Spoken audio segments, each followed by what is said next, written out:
Tęsim savo šitą ciklą renginių skirtą autizmo spektro sutrikimams ir jų sprendimų paieškai. Ugdymo plėtotės centras išleido knygą Padėkime, nesimušti, nesikandžioti, nešūkauti. Gera knyga, kai kas iš jūsų ją skaitė anksčiau, kiek žinau. Pasirodė jinai lietuviškai pirmą kartą ir tai yra jau ne vienoje šalyje išleista, labai populiari ir gerbiamas jos autorius, Bo Hejlskov Elvén. Bo maloniai sutiko atvykti, pristatyti, tiek pristatyti knygą, tiek pristatyti savo filosofiją.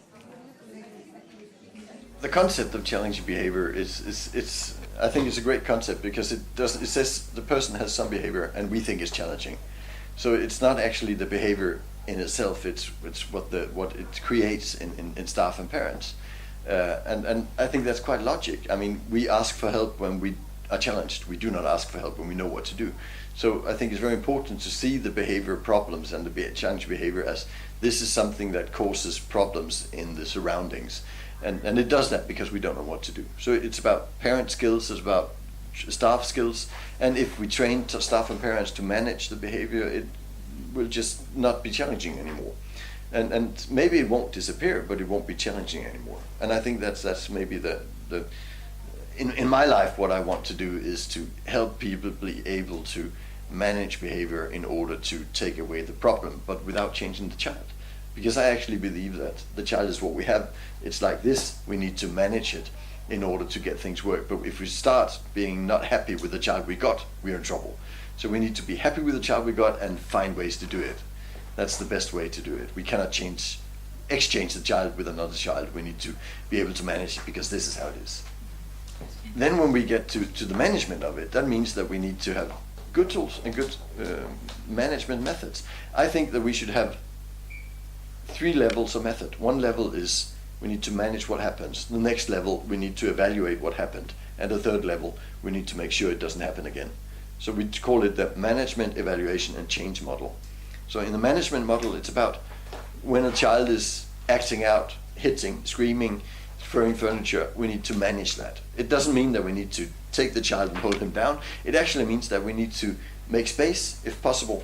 If somebody is in the risk of being hurt, of course we need to take the child away from the situation, but we need to do it in a way that doesn't escalate the situation. So we don't want to use physical force, we want to go with the child. We'd rather divert, get him to think about different things, maybe even physical diversions, make him move around and then let go of him because then he goes, whoa, what happened here?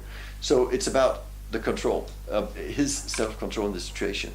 Often in this line of work, we talk about controlling the child. And I think we should let the child control the child.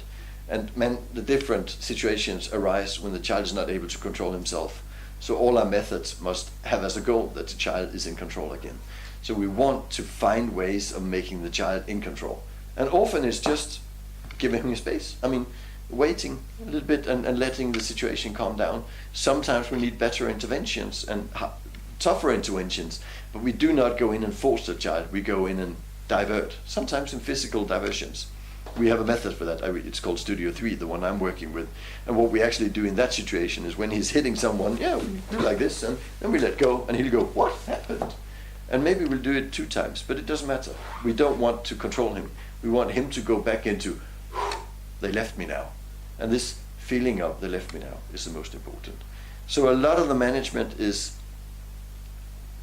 helping the child to control himself, leaving space, not forcing the child, but leaving space. And then next level, evaluate. Why did this happen? Why did he become so stressed? Can we look at how we make him not be so stressed next time? And by changing the environment, by giving him predictability, this is what's going to happen, this will help you in the next situation. By helping us to understand what we should do, the next time will be better. So we evaluate and then we change. And on the change level, it's a lot about structure, it's a lot about predictability, and it's a lot about not placing too high demands on the child. I think that most of the crisis situations is because we think the child has abilities he doesn't have. We think that a 3-year-old can sit at the table and wait after the dinner's finished, and it will create a situation, because he can't. He doesn't understand how long time he's going to sit there. He doesn't understand time. He thinks he sat there for 3 weeks already when it's got 20 minutes. So of course it doesn't work. So we need to find the right demand level, and then we need to figure out. Of course, we do not demand that he sits at the table for half an hour after he stopped eating, because it's not important. But we demand he brush his teeth. But if he says no to brushing his teeth, we do not force him there either. We find a way to make him want to brush his teeth. The demand is not only placing the demand, it's making the child able to say yes. So maybe we buy another toothbrush with colors. Maybe we buy another toothpaste that tastes differently. Or maybe we just make fun of the situation, but we do some things that makes the child cooperate with us. And then we won't have a crisis. Crises arise when we think he can do some things he can't, and we do not adapt accordingly. I think we need a lot of methods, because the children are very different. The difference between children with autism is bigger than the difference between children without autism.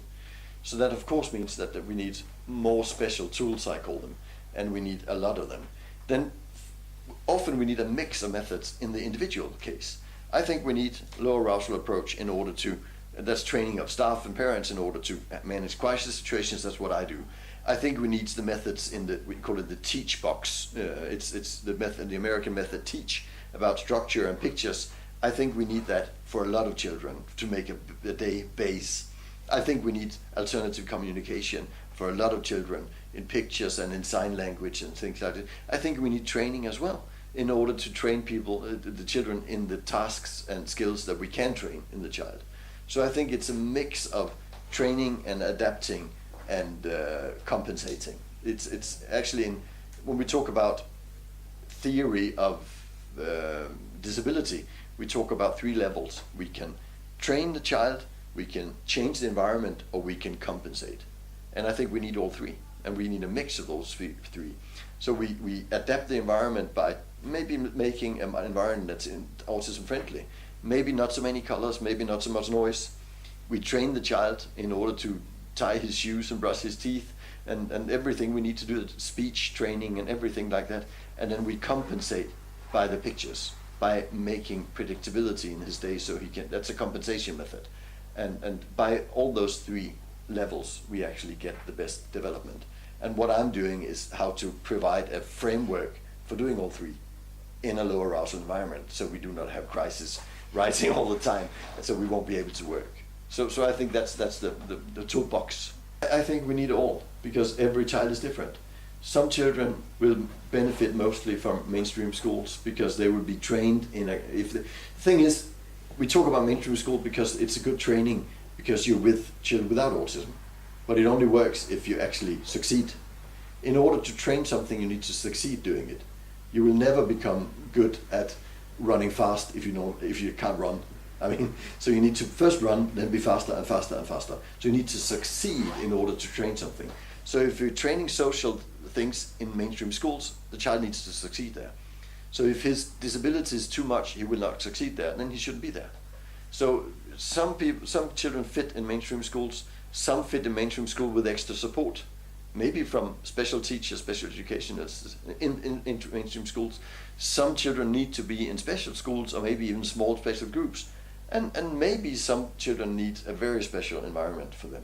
So we need to provide the whole range.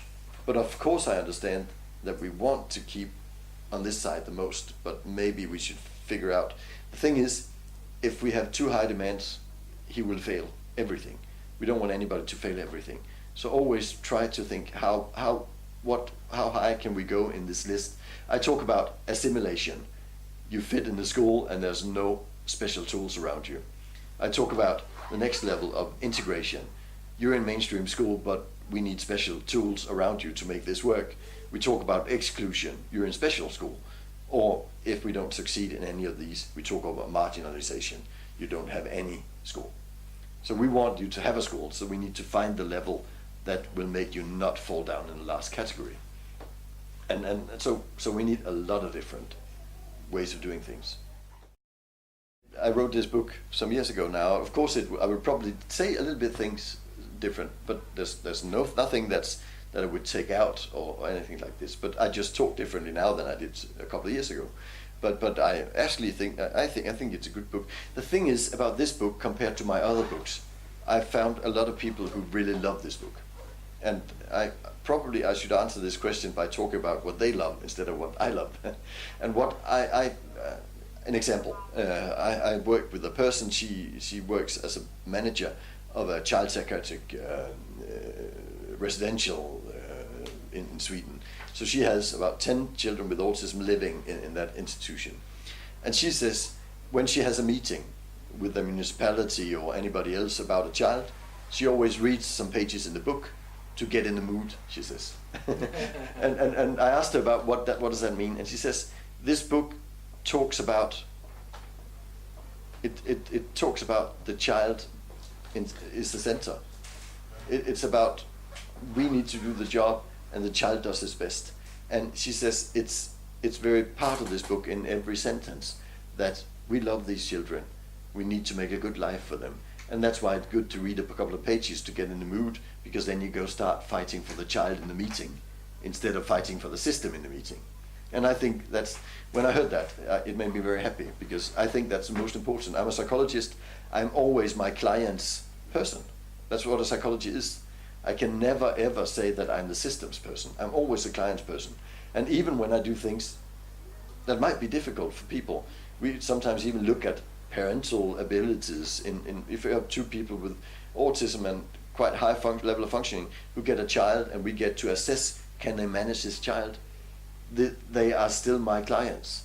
So I need to make the best for them.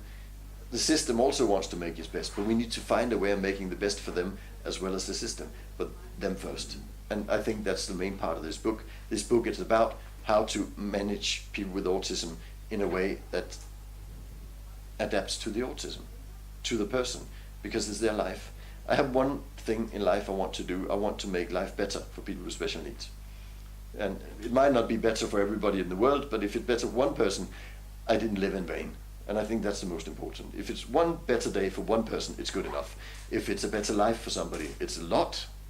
And that's what the book is supposed to do. We need to make every day just a little better for people with autism. I think that's important.